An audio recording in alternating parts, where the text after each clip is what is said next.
We're just wondering about this coronavirus. You know, we've got our trip to the Philippines planned and we're supposed to leave in 2 weeks.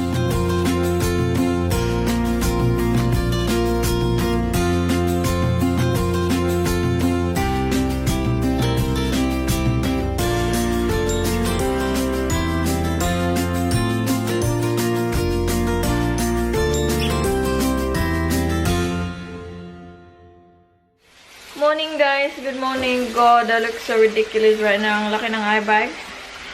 Kasi kagabi, iyak lang ako ng iyak. Ewan ko para akong ewan kasi may problema nga.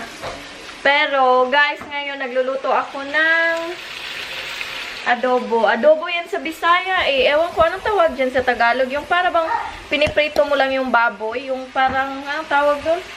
Adobo nga. Yung parang piniprito mo lang yung ano to siya, yung binili ko sa supermarket is pork shoulder. Tapos, hiniwa ko lang siya. Tapos, ano, pinrito. Wala kasi siyang bones at mga fat lang yung sinama ko sa ano. Dito, yung ibang skin, hindi ko na sinali. Tinanggal ko nili lahat na ano, ng fats. Yung ano ko, ang kulit. Guys, si JK pala, Laili. Dito sa bahay, hindi ko na siya sinusuotan ng, ano, ng napis sa bahay. Eh, ngayon, kailangan namin bumili ng parang maliit na toilet talaga yung kasing mukha ng own toilet talaga natin. Kasi nga, siya, kapag naiihi siya, or, alam mo yun, nagdudumi, hey, why are you climbing? Lumalabas na siya, kaya alam na niya ngayon, kaya sabi ko sa asawa ko kanina, or kagabi na, kailangan natin bumili ng maliit na toilet. Kasi yung kaibigan ko, si Jonalyn, dyan sa Korea, Jonalyn or Jonah yung channel niya, yung anak niya rin, magkasing edad lang ng mga anak namin, eh meron silang maliit na toilet na pangbata talaga, yung toilet na toilet talaga siya, pero pangbata, eh doon na nag-aano yung anak niya, kaya, gusto ko bumili din para kay Jack kasi kailangan na nga sila i-toilet train, di ba? Kaya, yan. Oo, manulawbat na yung battery ko, guys. Palitan ko lang sa yan, guys. Cooking na siya. Malapit na siya maluto. Nilagyan ko lang ng pepper, guys, at saka itong nor. Yan, yung nor na chicken powder. Yan lang yung ingredients. Tapos, konting salt. Konting-konti lang, tapos madaming pepper. Sarap, diba? Excited na ako. That will be my brunch again. Guys, hindi ako nagbe-breakfast. Always brunch. Always brunch talaga. Walang breakfast kasi late na ako nagigising. So, kape-kape lang. Tapos, yung favorite ko na rice lately, guys, is this one.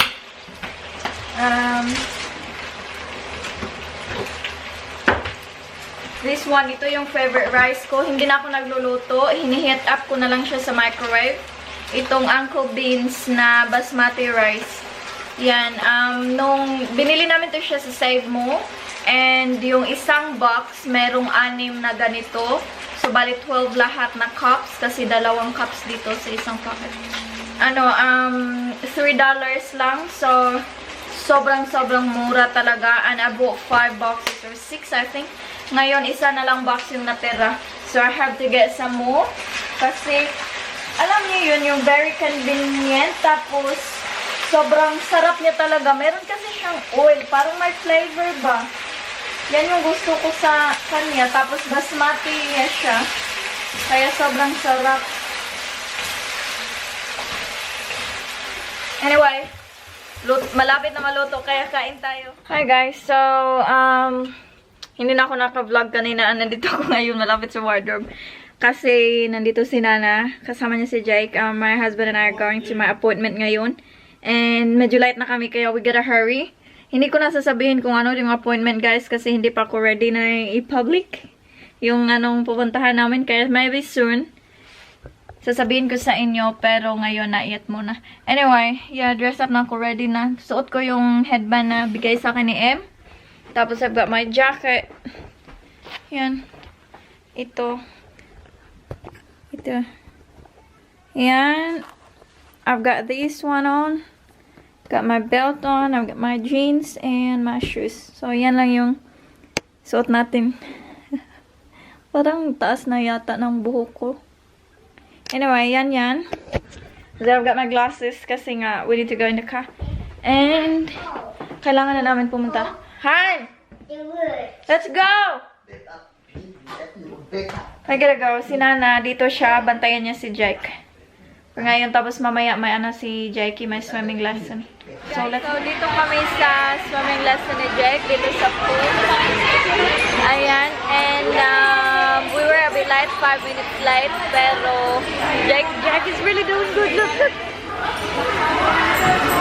Tingnan nyo, nakaka-proud. Look, siya lang. Siya lang next to him. Oh my God! Oh my God! He's really moving. Wow. Good job, Jakey. So, ano pa lang yun niya ngayon? Third lesson, isn't it? Yeah, his third lesson. And he's really doing a good job. Kaya nakaka-proud na, nakaka-excite ba? So, kanina, after sa appointment namin ng asawa ko, pumunta kami na straight dito sa swimming ni Jakey and 5 minutes late na kami.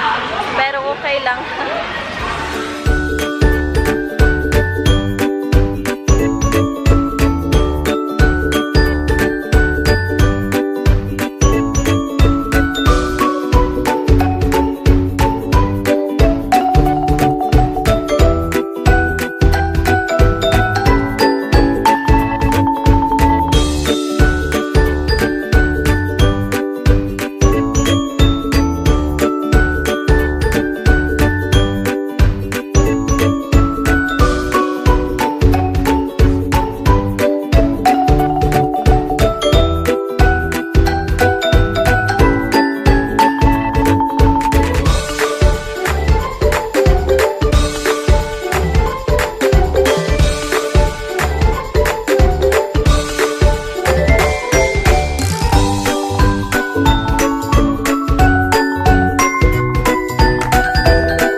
Certificate ni Jake. Woohoo! Well done, number 1. Awarded to Jake Hayden. Yan. Iaano ko talaga to lahat if i-frame. Yan. I'm going to put all that in a frame. Guys, so nakauwi na kami and umuwi na din si Nana. Tapos, ito guys, tingnan nyo. Ang cute. Dalawa na yung ano ni Jake. Yung unang certificate niya was yung sa assessment na they were really surprised and impressed na sobrang galing ni Jakey kahit first time niya. Tapos, ito yung second award niya sa lesson niya talaga. So, if i-frame ko to, or maybe put it sa parang envelope na nandun lahat yung certificate niya. So, yan. Ngayon, kami na lang ni Harvey mag-film kami ng visas. Ngayon, he's tired. Okay, so natulog si Jake and umalis si Alicia. Tapos si Julia nasa room niya, naglalaro ng games niya. Ngayon, guys, my husband and I have been talking about the virus. Kung napanood nyo yung previous vlogs ko, sabi ko, diba, uuwi kami. So ngayon, my husband will say something about his concerns about the coronavirus. Hey guys, so we're just wondering about this coronavirus. You know, we've got our trip to the Philippines planned and we're supposed to leave in 2 weeks. And probably 6 weeks ago we booked our flights and paid for them, because obviously if you're going to book flights you get a better deal when you book it a little bit earlier, right? If you leave it to the last minute they start ripping you off, and you know, if seats are full, you could miss your seats, but you try and book it earlier to save a few dollars, which we did. But it's still a lot of money to lay out, because it's not just my wife and my son and myself going to the Philippines and back, but we're bringing her mum and dad and sister back with us. So, you know, we're talking sort of 6 people. Airfare's booked and paid for. Now we're going in 2 weeks, but we've got the problem of the coronavirus. So there are so many news reports about it. You know, you read it on the television, you read about it in the newspapers, see it on TV, read about it on the internet. There are so many different reports, and some of them are conflicting, and you just don't know what to believe. You know, my mind is changing every 5 minutes. 1 minute I read a report and I think, yep, we're safe to go. But then the next minute I read about the rapid rate that it's spreading, and so we think maybe we better not go. And then what do? Do we call the airline and we see if we can try and get a refund? Apparently airlines are only giving refunds to countries where they've said do not travel, like I believe China, maybe South Korea, maybe Japan. I think those areas are no-go zones, and so your airline may give you a percentage of a refund. But certainly to the Philippines, because there's minimal cases reported, and I say reported because there could be a lot more people that are infected, but they're worried about being put into quarantine, so they're not presenting or reporting the fact that they don't feel good. And so a lot of people are saying perhaps these countries that don't officially have many infected people or cases, maybe they actually do have a lot more than is realised because of the fears of being put into forceful quarantine.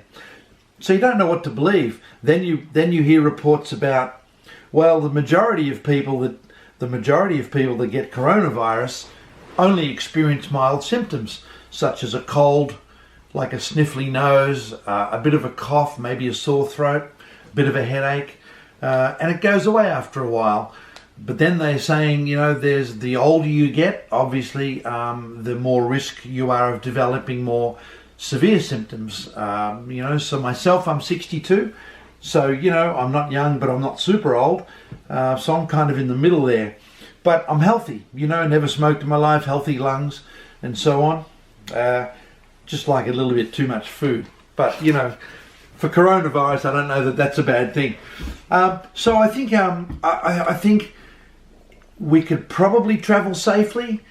We've got to think about, obviously, washing our hands, good hygiene, staying away from people that appear to be sick. Don't shake hands, don't kiss people. Wear a mask in highly populated areas, such as the airport, I guess, or the plane. You know, thoroughly washing your hands is very, very important, and not touching your face or your eyes or your mouth. Before eating food, wash your hands thoroughly. Just really good hygiene. And covering your mouth in densely populated areas, you know, if you're going through a city or an airport or a plane. But the thing is too, with the Philippines, we're flying on Cebu Pacific. It's a direct flight. We're not stopping over in any cities. We fly Melbourne to Manila, and I believe Cebu Pacific land at Terminal 3, which is basically a domestic terminal, not an international terminal. So that's probably a good thing. And then there's only a short 2 or 3 hour wait, and we catch another flight which takes us to Cagayan. So we're getting further away from the bigger cities, which is a good thing. And then of course where we stay is probably out. It's not a hugely populated area, not a lot of tourists, and we think we'd be reasonably safe. The problem is you don't know how it's going to develop. We're over there for 3 weeks. How many more people in 3 weeks could become infected? It could be spread easily. I know that last time we were there, last Christmas, there was a flu epidemic, and we caught the flu really bad. And my observation was that nobody over there practiced good hygiene. People were coughing and spluttering and not washing their hands and sneezing into the air, and they wouldn't cough into handkerchiefs or you know, even into their clothes, into your elbow or something like that. And so the hygiene wasn't good. And I think that was the reason that it spread so rapidly through the Philippines. I ended up a couple of days in a private hospital in Iligan City to recover, and I really felt like I was going to die. And that was a basic flu that I caught. This coronavirus is such a worry because, you know, you don't know the severity of the symptoms that you're going to get. Hopefully my lungs are healthy enough that I'm not going to get anything too severe if I do. However, we have a 3-year-old child travelling with us too. And at the moment they're saying kids under 9 years old, there are no known cases in the world, and certainly no children have died from it. That's what they're reporting, and they're not sure why kids don't get it. But one thing they're saying is children may be catching it at the same rate that adults do, but they don't develop severe symptoms. However, they can pass it on. So that could be a very risky thing, because there may be many children infected not showing symptoms. So you think they're okay, and yet there they are. They could be spreading it and passing it to other humans. Older people, for instance, that are developing more severe symptoms. So it's a worry. We don't know what to do at this stage. I think we're going to travel. I think we'll just have good hygiene. We'll try and keep ourselves away from anybody that looks like they may not be well, and hopefully we'll be okay. We're not starting to stockpile toilet paper like everyone else is. Probably a good thing that I've been to the Philippines a few times, because guess what? They don't need toilet paper.